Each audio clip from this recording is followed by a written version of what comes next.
So hello guys, welcome back to our channel. Ang topic natin ngayon is about sa aking banana na na-avail ko last May 2022.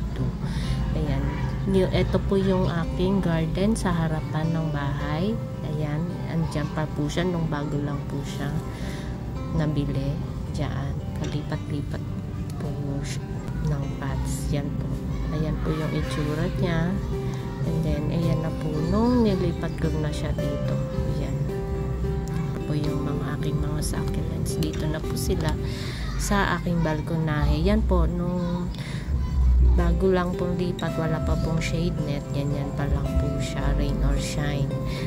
Ayan po ay last year ng mga June 2023. And then, yan po, nung mga September, bumili na ako ng aking shade net. Nilagyan ko na sila.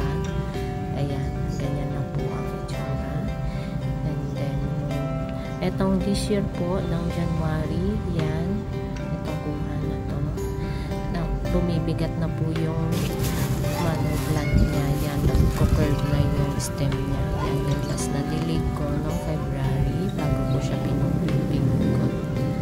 Yan po. Ayan, dinibigan ko siya.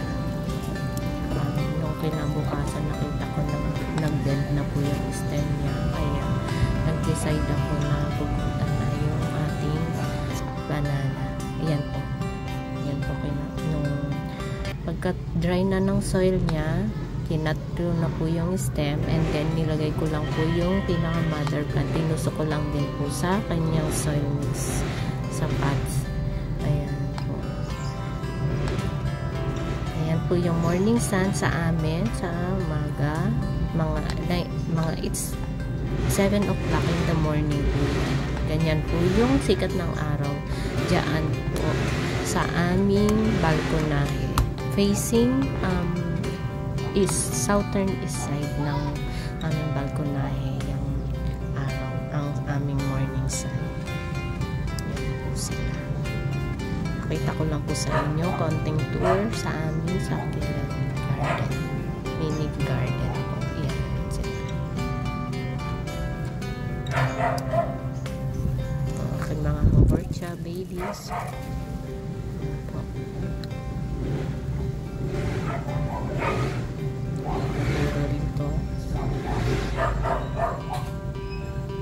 Hindi rin po masakit sa balat yan, yung sikat ng araw. Ayan. Kasi it's early in the morning pa naman po. It's 7 o'clock in the morning. Yan. So, ito na po guys. Update ko po kayo sa aking pinugot na banana succulent last month po, February 2024. Ito na po siya ngayon. Ito po yung mother. Ito po, ayan, nagugat na rin siya. Tinusok ko na lang din siya dyan. Ayan, and ayan na po, after 2 weeks po, ayan, nagkaroon na po siya ng mga pops sa stem niya. Pinagpugutan ko na rin. Ayan, ayan po siya. Ayan. Ayan pa rin po siya. After 2 years na na-avail ko siya. Ayan. Ganyan na po yung ating banana. Ayan. Thriving pa din naman po siya sa atin. Dito, rain or shine. Ayan. At time check po muna tayo. It's 5 o'clock ng hapon. Dito po sa ating area. Ayan. At nandito po yung ating araw. Dito sa part na to ng side. Sa southern part ng balkonahe namin. Ayan, ng greenhouse. Ayan, ganyan po yung sikat ng araw pag may shade net. Ayan. Ayan na po sila. Ayan, hindi na masakit sa balat. Mga rain or shine ko yan. Ayan, sila. Yan, balik po tayo kay banana. Yan. Dali lang naman po siya, hindi po maarte sa ang ating banana succulents. Yan. Ang soil mix niya na ginamit ko dyan, garden soil na may halong pumice, carbonized rice hull na may lava rock, tapos nilalagyan ko ng osmocote at ng coco peat. Yun lang po guys ang gamit ko na soil mix niyan, na lahat po ng aking mga succulents. Sa ating pagdidilig naman po, ang ating ginagawa ay pag-dry na ang ating soil, lalo pag ngayong summer.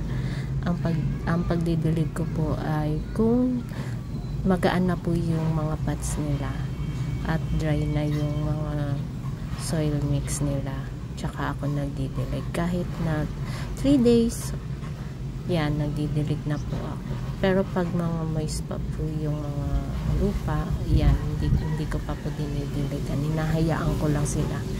Natutuyo naman din agad kasi mahangin dito sa aming pwesto at yan, maaraw din naman. Kaya madali lang po siyang matuyo. Sakop na sakop niya talaga yung sikat ng ating araw. Yan. Pag morning and afternoon, direct sun. Ganyan po sila.